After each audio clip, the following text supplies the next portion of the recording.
Assalamualaikum warahmatullahi wabarakatuh. Perkenalkan, nama saya Ilham Maulana Yusuf, NPM 2011 060317. Di sini saya akan menjelaskan tentang komponen perencanaan pembelajaran. Yang pertama ada pengertian dari perencanaan pembelajaran. Perencanaan pembelajaran adalah rencana yang dibuat oleh guru untuk memproyeksikan kegiatan apa yang akan dilakukan oleh guru dan siswa agar tercapai tujuannya. Yang kedua ada komponen-komponen dari perencanaan pembelajaran. Yang pertama ada tujuan pembelajaran. Tujuan pembelajaran merupakan komponen pertama dalam perencanaan pembelajaran. Tujuan mengawali komponen yang lainnya. Dalam merencanakan pembelajaran, tujuan harus jelas, karena dengan tujuan yang jelas, guru dapat memproyeksikan hasil belajar yang harus dicapai setelah anak belajar. Manfaat dari tujuan pembelajaran yaitu 1. Memudahkan dalam mengkomunikasikan maksud kegiatan belajar mengajar kepada siswa, sehingga siswa dapat melakukan perbuatan belajarnya secara lebih mandiri. Yang kedua, memudahkan guru memilih dan menyusun bahan ajar. Yang ketiga, memudahkan guru menentukan kegiatan belajar dan media pembelajaran. Yang keempat, memudahkan guru mengadakan penilaian. Berikutnya ada komponen selanjutnya yaitu isi atau materi pembelajaran. Ada beberapa hal yang harus diperhatikan dalam menetapkan materi pembelajaran. Di antaranya, yang pertama ada materi pembelajaran harus sesuai dan menunjang tercapainya tujuan. Yang kedua, materi pembelajaran yang ditulis dalam perencanaan pembelajaran terbatas pada konsep saja, atau terbentuk garis besar bahan, tidak pula diuraikan terlalu rinci. Selanjutnya ada menetapkan materi pembelajaran harus serasi dengan urutan tujuan. Yang keempat, urutan materi pembelajaran hendaknya memperhatikan kesinambungan.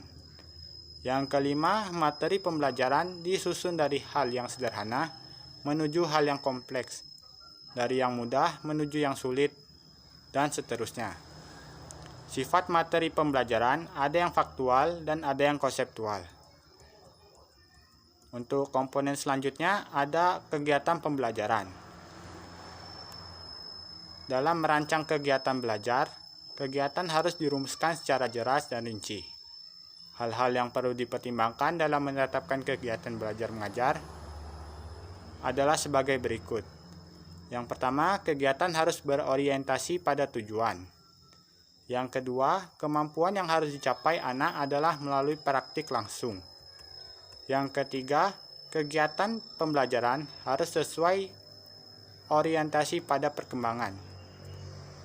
Yang keempat, kegiatan pembelajaran harus berorientasi pada kegiatan yang integritas yang berpusat pada tema. Yang kelima, kegiatan pembelajaran harus berorientasi pada tujuan pendidikan. Yang keenam, kegiatan pembelajaran menggambarkan pembelajaran yang berpusat pada siswa atau peserta didik. Yang ketujuh, kegiatan pembelajaran harus menggambarkan kegiatan yang menyenangkan. Yang ke-8, walaupun penetapan kegiatan berorientasi pada siswa, kegiatan harus memungkinkan bagaimana guru dapat membantu siswa belajar. Komponen selanjutnya adalah metode. Metode adalah suatu cara yang dipergunakan untuk mencapai tujuan yang telah ditetapkan. Dalam kegiatan belajar mengajar, metode diperlukan oleh guru dengan penggunaan yang bervariasi, sesuai dengan tujuan yang ingin dicapai. Tujuan dan materi yang baik belum tentu memberikan hasil yang baik pula, tanpa menggunakan metode yang sesuai dengan tujuan dan materi pembelajaran. Adapun macam-macam metode yang dapat dipakai dalam proses pembelajaran. Yang pertama, metode ceramah. Yang kedua, metode tanya jawab. Yang ketiga, metode diskusi. Yang keempat, metode demonstrasi. Yang kelima, metode kisah atau cerita. Yang keenam ada metode simulasi. Yang ketujuh metode karya wisata. Yang ke-8 metode tutorial.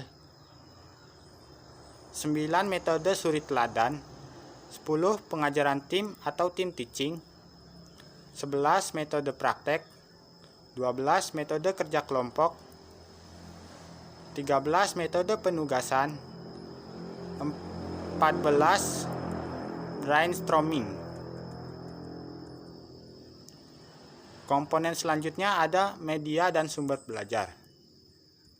Media adalah segala sesuatu yang dapat menyampaikan dan menyalurkan pesan dari sumber secara terencana, sehingga tercipta lingkungan yang kondusif di mana penerimanya dapat melakukan proses belajar secara efisien dan efektif. Sumber belajar adalah segala sesuatu yang dapat dipergunakan sebagai tempat di mana materi sumber belajar terdapat. Menurut Nasution, sumber belajar dapat berasal dari masyarakat dan kebudayaannya, ilmu pengetahuan, dan teknologi serta kebutuhan siswa. Pemanfaatan sumber belajar tersebut tergantung pada kreativitas guru, waktu, biaya, serta kebijakan-kebijakan lainnya. Sumber belajar tidak hanya terbatas pada bahan dan alat yang dipergunakan dalam proses pembelajaran, melainkan juga tenaga, biaya, dan fasilitas. Sumber belajar dapat dibedakan menjadi dua. Yang pertama, sumber belajar yang direncanakan adalah semua sumber yang secara khusus telah dikembangkan sebagai komponen sistem pembelajaran untuk memberikan fasilitas belajar yang terarah dan bersifat formal. Yang kedua ada sumber belajar karena dimanfaatkan. Adalah sumber-sumber yang tidak secara khusus didesain untuk keperluan pembelajaran, namun dapat ditemukan, diaplikasikan, dan digunakan untuk keperluan belajar. Komponen selanjutnya ada evaluasi. Evaluasi merupakan aspek yang penting, yang berguna untuk mengukur dan menilai seberapa jauh tujuan pembelajaran telah tercapai, atau sampai mana kemajuan siswa dan bagaimana tingkat keberhasilan sesuai dengan tujuan pembelajaran. Berdasarkan UU Sisdiknas nomor 20 tahun 2003, pasal 58 ayat 1. Evaluasi belajar siswa dilakukan untuk memantau proses, kemajuan, dan perbaikan hasil belajar secara berkesinambungan. Untuk melakukan evaluasi diperlukan syarat-syarat tertentu. Berikut adalah syarat-syarat umum evaluasi. Yang pertama ada validitas. Yang kedua reliabilitas. Yang ketiga objektivitas. Yang keempat efisiensi. Yang kelima kegunaan. Teknik evaluasi itu ada dua macam. Yang pertama ada tes. Ditinjau dari pengukurannya, secara umum tes dibagi menjadi dua bagian. Yang pertama, tes kepribadian dan tes hasil belajar.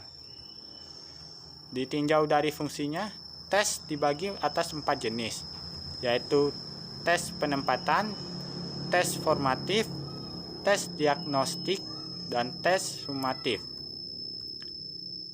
Selanjutnya ditinjau dari bentuknya. Tes dibagi atas tes tertulis, tes lisan, dan tes perbuatan. Selanjutnya ada non-tes, yang termasuk teknik non-tes seperti observasi, wawancara, skala sikap, angket, dan rating scale. Baiklah, hanya segini saja yang dapat saya sampaikan. Kurang dan lebihnya saya mohon maaf. Kepada Allah saya mohon ampun. Saya akhiri. Wassalamualaikum warahmatullahi wabarakatuh.